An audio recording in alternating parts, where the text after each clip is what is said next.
അള്ളാഹുവിന്റേതാണ്. അതുകൊണ്ടാണ് ഒരാൾ പള്ളിയിൽ വെച്ച് ദുനിയാവിന്റെ സംസാരം കാരണമില്ലാതെ സംസാരിച്ചാൽ 40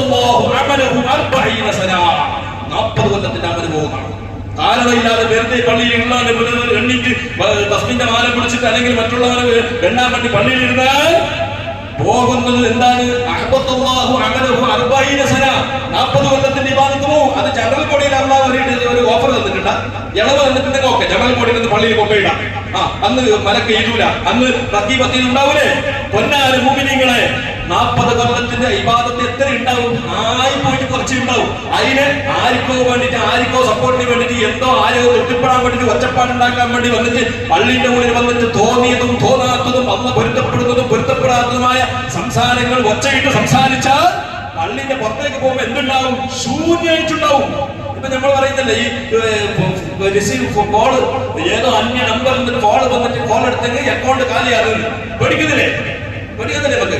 ഇപ്പൊ ഞങ്ങൾക്ക് പേടിയാണ്. ഞങ്ങൾക്ക് ഇന്നലെ നേരത്തെ ഒരു ഫോണൊന്നും ഞാൻ എടുത്തിട്ടില്ല.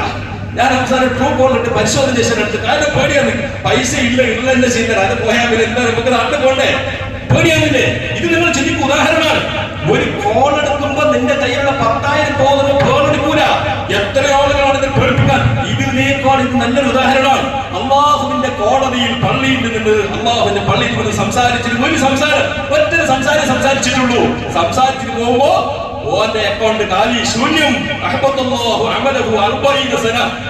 കൊല്ലത്തിനിടയിൽ ഉംറ ചെയ്തിട്ടുണ്ടാവും, ഹജ്ജ് ചെയ്തിട്ടുണ്ടാവും, അവന് ജുമാ നിസ്കരിച്ചിട്ടുണ്ടാവും, ഖുർആൻ സദഖ, എല്ലാത്തിന്റെ കൂലി പോയി. ചില്ലറ വിഷയമല്ല. ഇതൊന്നും നമ്മൾ സ്വാർത്ഥത കാണിക്കേണ്ട വിഷയമല്ല. പൊന്നാര മുഅ്മിനീങ്ങളെ, എവിടെയും ഏത് സ്ഥലത്തും സംസാരിക്കുമ്പോ ചിന്തിക്കണം, അല്ലാഹുവിന്റെ പള്ളിയാണ്.